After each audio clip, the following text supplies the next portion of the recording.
दोस्तों, जब कोई व्यक्ति बीमार पड़ता है तो वो डॉक्टर के पास जाता है, और जब वो डॉक्टर के पास जाता है तो उसे दवाइयाँ देता है खाने की, पीने की, लगाने की। लेकिन कभी कभी कंडीशन ऐसी होती है कि उनसे आराम नहीं पहुंचता है, तब डॉक्टर आपको इंजेक्शन लगाते हैं।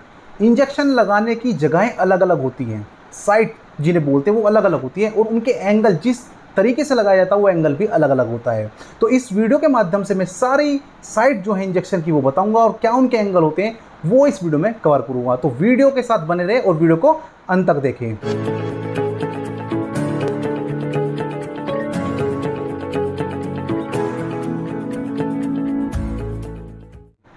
तो चलिए जान लेते हैं कौन कौन से इंजेक्शन कहां कहां पर लगते हैं, क्या एंगल होता है। सबसे पहले बात करते हैं इंट्रावेनस इंजेक्शन यानी आईवी इंजेक्शन, यानी नसों में जो इंजेक्शन लगाया जाता है। देखिए, आपको कहीं भी जहां पर नस चमक रही है आपकी बॉडी में, चाहे हाथ पर, चाहे पैर पर, चाहे गर्दन पर, वहाँ पर आपको इंजेक्शन दिया जाता है। बच्चों को पैरों में इंजेक्शन भी देते हैं। बच्चों के पैरों में बोतल तक चढ़ाई जाती है जब हाथों में नसें नहीं दिखती हैं। तो मेन है नस, नस हमें दिखनी चाहिए।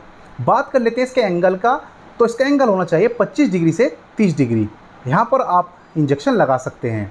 अब जान लेते हैं कौन कौन से इंजेक्शन इसमें लग सकते हैं। तो अगर आप ताकत का इंजेक्शन लगवाते हैं, आप कोई इन्फेक्शन का इंजेक्शन लगवा रहे हैं, आप खांसी का इंजेक्शन लगवा रहे हैं, आप सूजन का इंजेक्शन लगवा रहे हैं, या बोतल चढ़वा रहे हैं, तो ऐसी कंडीशन में आपको नसों में ही इंजेक्शन देना पड़ता है, दवाई चढ़ानी पड़ती है। तो वो सब नसों में लगाई जाती है। क्यों? क्योंकि तेजी से आपको आराम की ज़रूरत होती है। जैसे आपको दमे का अटैक आ गया, सांस फूल रहा है, तो जल्दी से हम इंजेक्शन देते हैं नस में, ताकि जल्दी जाए दवाई और जल्दी से आपको आराम मिल जाए।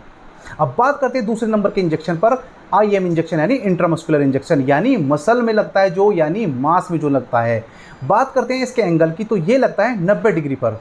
आप स्क्रीन पर देख सकते हैं, बिल्कुल सीधा करके इंजेक्शन ये लगाया जाता है 90 डिग्री पर।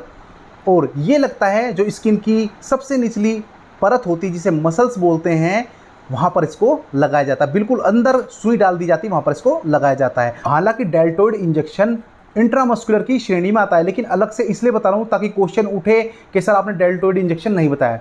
डेल्टॉइड इंजेक्शन भी इंट्रामस्कुलर की कैटेगरी में ही आता है।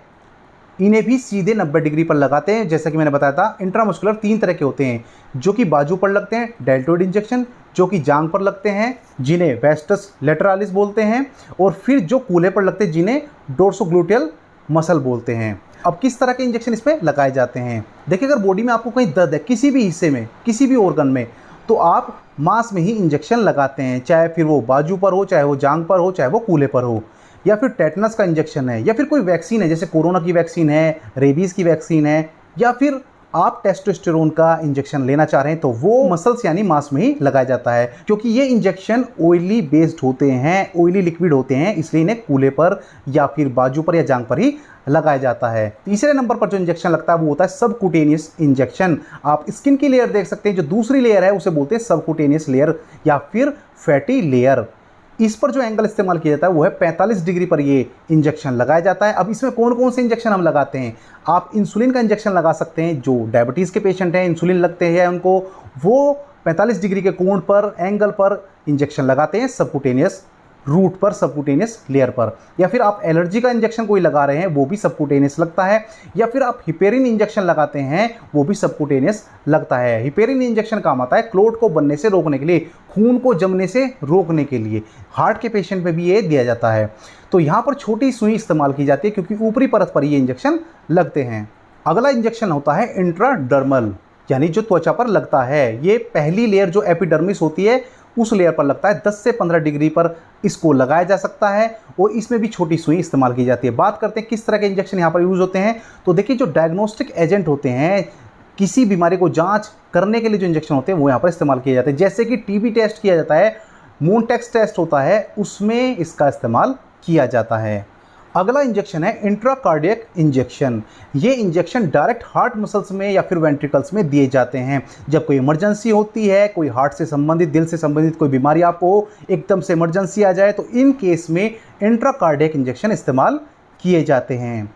अगले जो इंजेक्शन है वो है इंट्रा आर्टेरियल इंजेक्शन। ये इंजेक्शन डायरेक्ट आर्टरी में दिए जाते हैं। आर्टरी होती हैं धमनियाँ। धमनी में हमेशा साफ खून बहता है, जिसे दिल से पंप करके शरीर के अंगों तक पहुंचाया जाता है। नसें जो आपकी होती है वो ऊपर की तरफ होती है, जो हरी हरी सी काली काली सी दिखती है वो नसें होती हैं, वेंस होती हैं। इनमें गंदा खून होता है जो कि फिल्टर होकर के साफ होता है धमनियों में। अब किस तरह के इंजेक्शन यहाँ पर इस्तेमाल करते हैं? देखिए, अगर आपको आर्टरी में क्लोट हैं, खून में थक्के बनने शुरू हो गए हैं, या फिर वैसोस्पाज्म में वैसोडाइलेटर ड्रग के रूप में इसका इस्तेमाल भी करते हैं।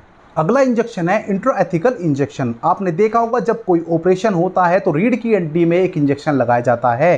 ये स्पाइनल कैनाल में दिया जाता है, यानी स्पाइनल एनेस्थेसिया के रूप में इसका इस्तेमाल किया जाता है, या फिर कीमोथेरेपी के रूप में भी इसका इस्तेमाल किया जाता है। यहाँ पर नार्कोटिक ड्रग यानी ओपियोइड यानी नशीली दवा का इस्तेमाल किया जाता है ताकि आपको बेहोश किया जा सके और उस दौरान आपकी कीमोथेरेपी की जा सके, उस दौरान आपका ऑपरेशन किया जा सके, आपको दर्द ना हो, आपको कोई संवेदना ना हो। तो ये सारी साइटें थी, ये एंगल थे जिन पर इनको इस्तेमाल किया जाता है। उम्मीद है ये वीडियो पसंद आई होगी। अगर कोई क्वेश्चन आप पूछना चाहते हैं, जानकारी लेना चाहते हैं तो आप मैसेज कर सकते हैं। उम्मीद है वीडियो पसंद आई होगी। अगर चैनल पर नए हैं तो चैनल को सब्सक्राइब जरूर कर दें ताकि ढेर सारी ऐसी वीडियो आपको मिलती रहें।